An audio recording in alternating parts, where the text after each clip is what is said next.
Dialogando con el padre Raúl Sánchez. Bueno, este es el video sobre el tema del purgatorio número 2.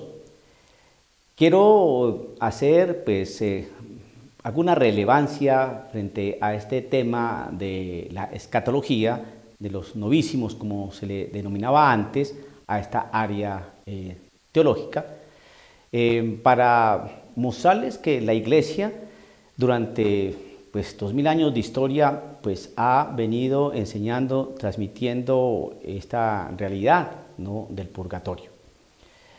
¿Y por qué el purgatorio? Porque el Señor sabe de nuestra condición humana, nuestra naturaleza caída, nuestros deseos muchas veces de hacer las cosas bien, de caminar con Él, de estar con Él, de compartir su felicidad, su gloria el día después de nuestra muerte.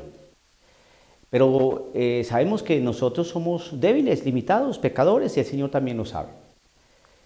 También tenemos una libertad, y ahí es donde radica la situación. No es que el Señor nos ponga aquí en la tierra y nos deje solos, nos abandone y defiéndase como bien puedan. No. Tenemos una serie de consejos, de consejeros, de sabiduría, de evangelio, de enseñanza, de experiencia con Dios. Y sabemos también lo que implica ser desobediente, ser distante, apartarse de las realidades de Dios, de hacer la vida como uno quiera. Todo eso trae complicaciones. Aparecen los ateos entonces dicen ellos, nosotros podemos vivir sin Dios. ¿No? Aparecen también los protestantes que dicen nosotros podemos vivir perfectamente sin purgatorio.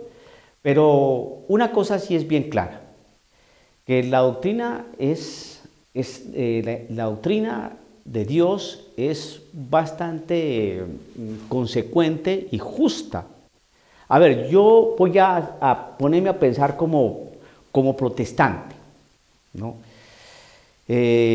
Me convertí, obviamente voy a hablar como protestante, me convertí al protestantismo, pertenezco a una iglesia X protestante, ¿no? Creo en la palabra del Señor, confesé con mis labios que Jesucristo es mi Redentor y Salvador, ¿no?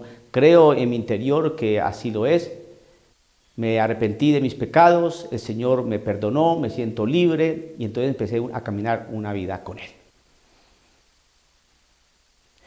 Y entonces se pregunta, y desde que empecé a caminar mi vida con Cristo Jesús en esta iglesia X protestante, leo la Biblia, voy al culto, pago mi diezmo, soy comprometido con las tareas de evangelización, me metí al grupo X, donde realizamos una tarea pastoral formidable, estoy siempre atento a los encuentros, a los conciertos, he estudiado tanto la Biblia que prácticamente me hicieron asesor, ¿no?, del pastor X, ¿no?, para enseñarle a los jóvenes.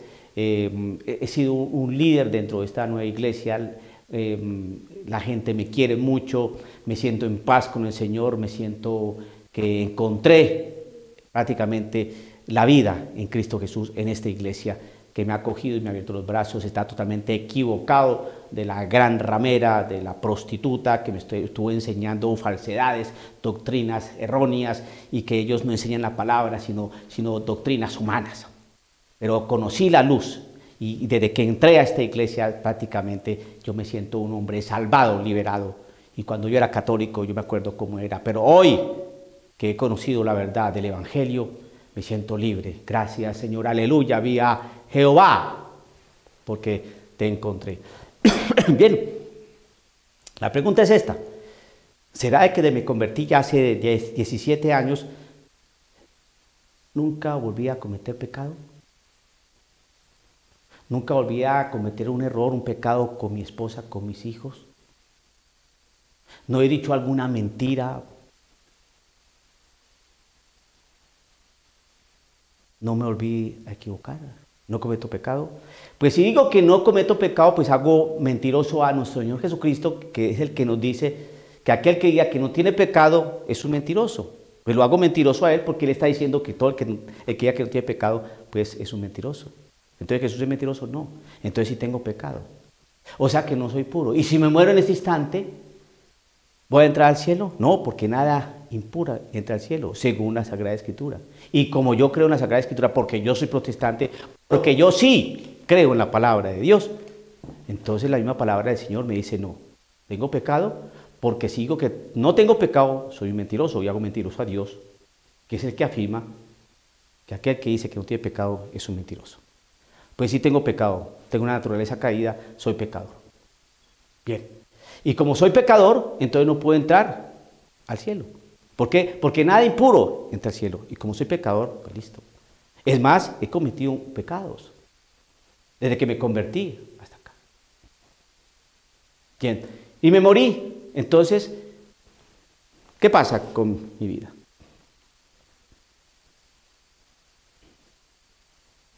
¿Me voy para el cielo? No, porque tengo pecado. No puedo entrar porque soy impuro. ¿Me voy para el infierno? Pues que tampoco no. ¿Por qué? Porque nunca, desde que mi conversión, jamás he desdeñado de Dios. Le he pedido al Señor perdón. Amo su misericordia. Soy obediente a su palabra. Traté de hacer lo mejor posible aquí en la tierra. O sea que tampoco puedo irme para el infierno. Entonces, ¿qué hago con esos pecados que tengo por allí? Las veces quise llorar a mi esposa porque no quise dialogar con ella. Las veces que tenía que hacer las tareas con mis hijos y jugar con ellos en el parque, pero me fui para el curso bíblico y al concierto tal que quedaba en Wyoming y yo vivo en Miami.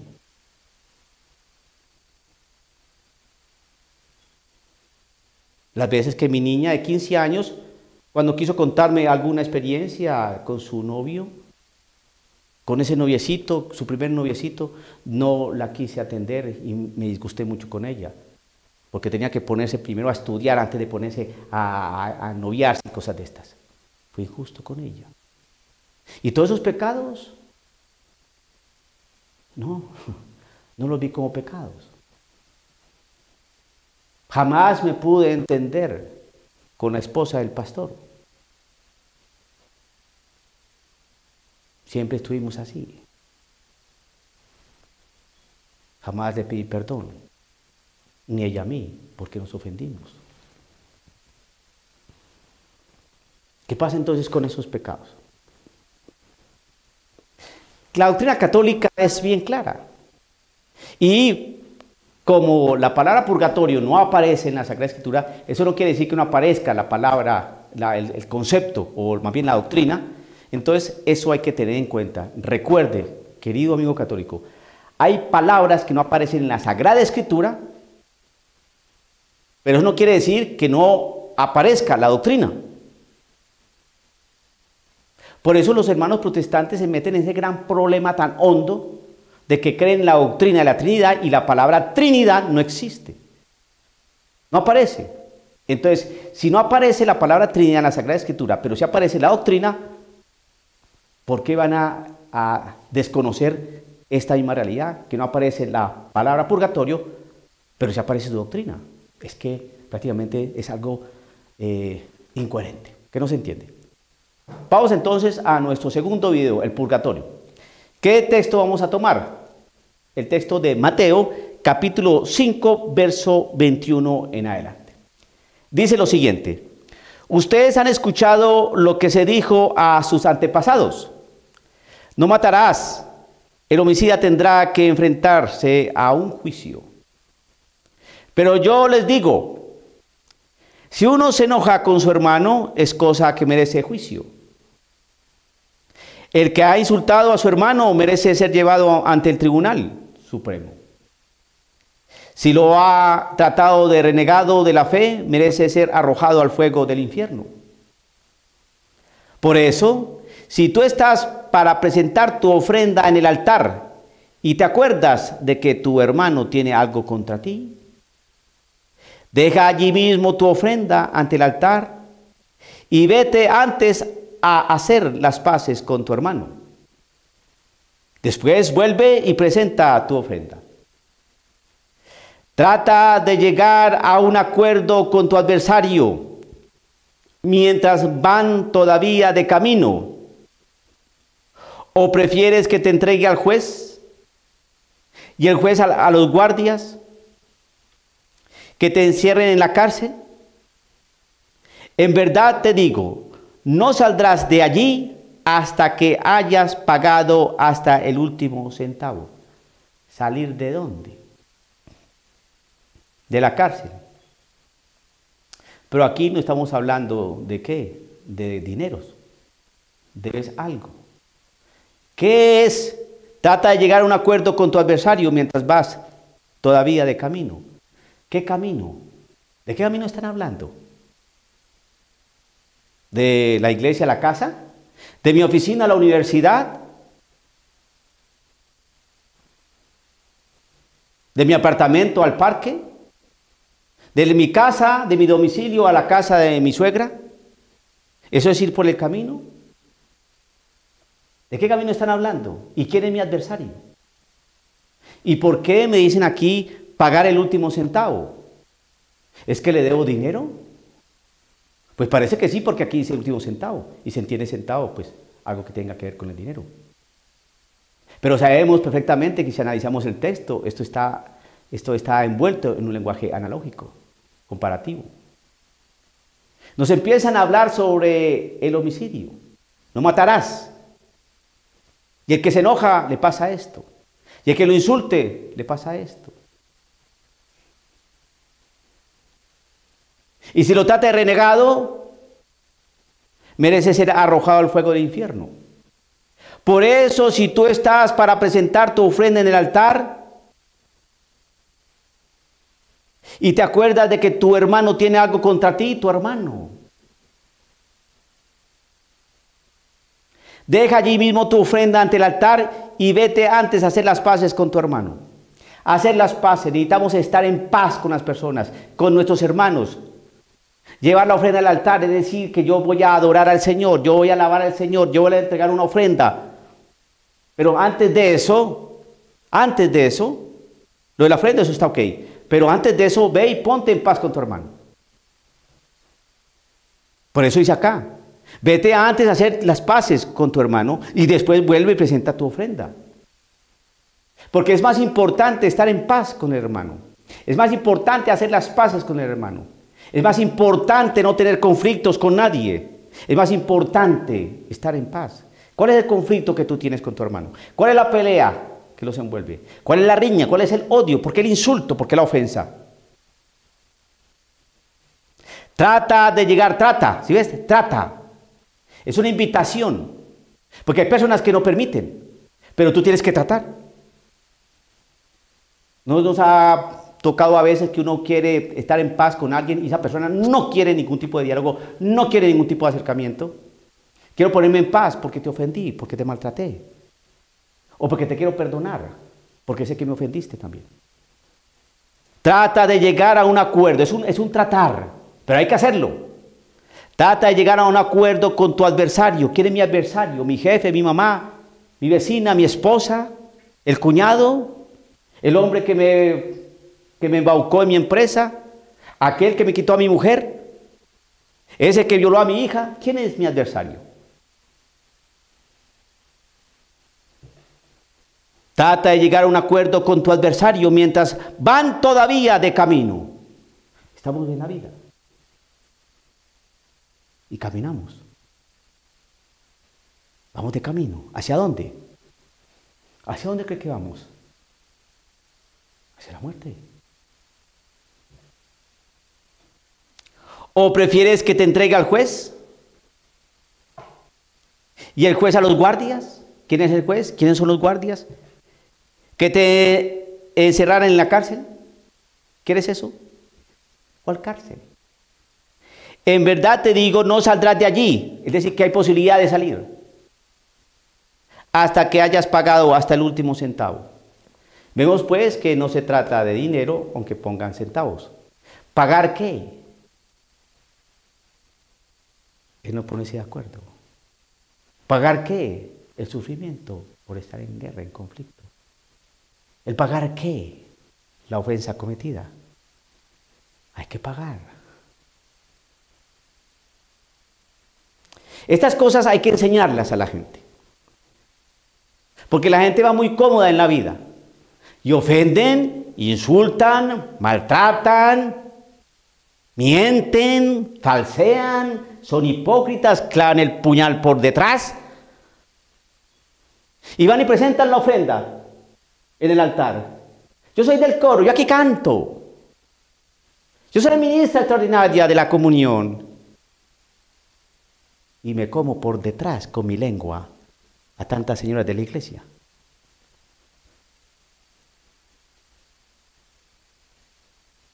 Yo estoy cantando en el coro, pero el hombre con que vivo no es esposo mío. Y yo le canto al Señor que quiero ser fiel. Oh, alabado sea el Señor por mi fidelidad. Y vivo una mentira.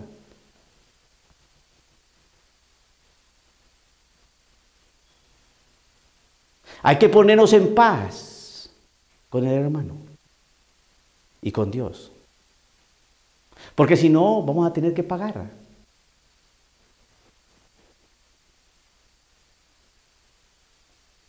¿Cuánto usted ha ofendido a su hermana?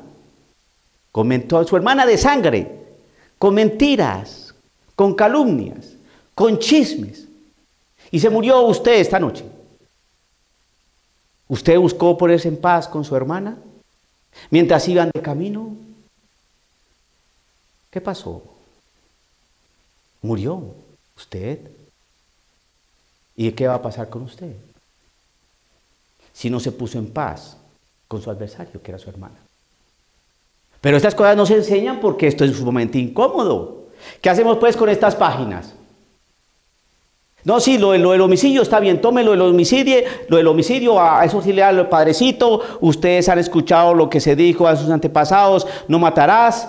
El homicida tendrá que enfrentarse al juicio, sino cómo podemos matar. Esa parte lea la padre, pero del verso 22 de ese capítulo 5 para adelante no lo mencione. ¿Pero por qué no lo va a mencionar? Bueno, porque ¿para qué? ¿Cómo que como para qué? Para alertarle a las personas que así como es tan grave matar, es tan grave, no, matar el alma de uno mismo, porque uno no hace las paces, porque uno mismo se puede aniquilar.